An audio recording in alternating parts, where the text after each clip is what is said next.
सद्गुरु श्री ब्रह्म चैतन्य महाराज गोंदवलेकर, इनका प्रवचन 11 मार्च।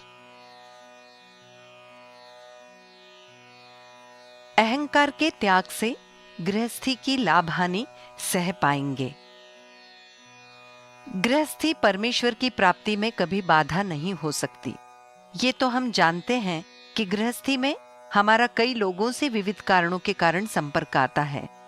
माता पिता, पत्नी, बच्चे, भाई बहन, अन्य नातेदार, मित्र, इतरे जन, इन सभी का उत्तम उपयोग करना चाहेंगे तो इन सभी से व्यवहार करते समय हमें अपने सभी कर्म हरिस्मरण के धागे में पिरोने चाहिए।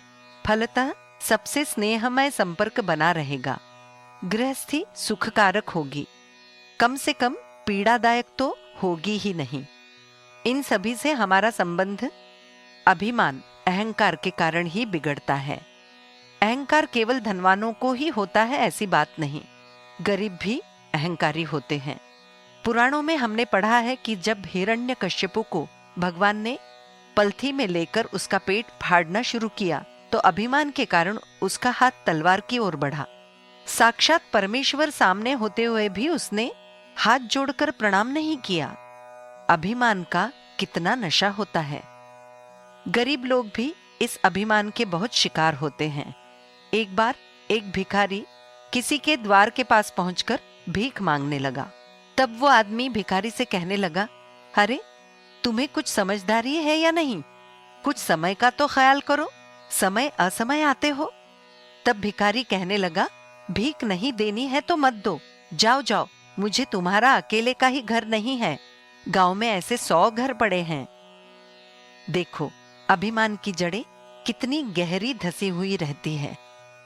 अहंकार खेत में उगने वाली घास की तरह है, जिसकी जड़ें पूरी तरह काटने के सिवाय अच्छी फसल हो ही नहीं सकती। उसी प्रकार अहंकार पूर्ण नष्ट होने के बगैर कृपा की फसल आना असंभव है। कटहल काटते समय एक सावधानी बरतनी पड़ती है। हाथों को तेल लगाकर वो काटना पड़ता है और फिर उसमें से बीज निकालने पड़ते हैं। यदि तेल लगाएंगे तो हाथों को चीक नहीं लगता और बीजे भी शीघ्र बाहर निकल आते हैं।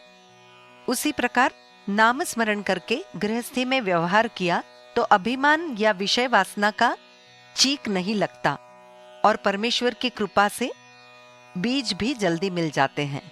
यदि ये अहंकार, ये देहाभिमान मिटाया तो गृहस्थी की लाभ हानि आसानी से हंसते हंसते हम सह पाएंगे। छोटे बच्चे वर्षा ऋतु में कागज की छोटी छोटी नावें बनाकर प्रवाह में छोड़ते हैं। उन छोटी छोटी नावों में से यदि कोई नाव बहने लगती है तो हंसते हैं और डूब भी जाती है तो भी हंसते हैं। उसी प्रकार गृहस्थी का सुख दुख हंसते हंसते सहना चाहिए और ये सब नाम स्मरण से ही सध सकता है। नाम स्मरण का मतलब है तुम हो, मैं नहीं हूं, ये स्थिति आना। जानकी जीवन स्मरण जय जय राम।